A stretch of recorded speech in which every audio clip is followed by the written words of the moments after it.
Au cœur de la Charente-Limousine, dans cette prairie, écoliers et agriculteurs plantent des arbres venus de loin. Fabien, paysagiste professionnel, donne les dernières consignes. Vous prenez votre plan, vous le collez au tuteur et vous rebouchez.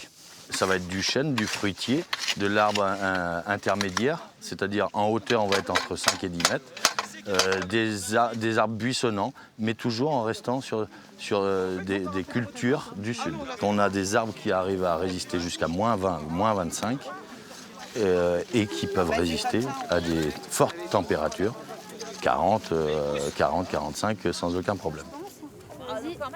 Ça va aider les animaux, ça va couper le vent, un peu l'eau, donc c'est intéressant. Quand on sera plus grand, on pourra aussi le faire. Si on est agriculteur ou même, on pourra planter d'autres choses.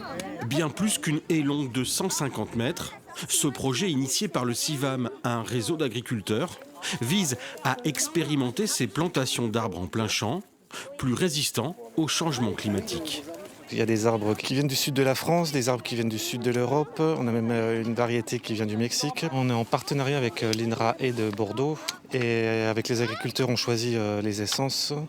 Et ensuite, l'INRA va revenir dans quelques années pour voir comment ont évolué les arbres.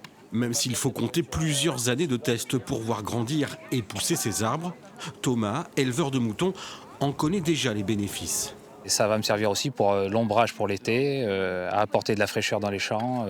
J'ai de l'herbe plus longtemps. En période de forte sécheresse, ça va repousser la période à laquelle je vais être obligé d'affourager mes brebis.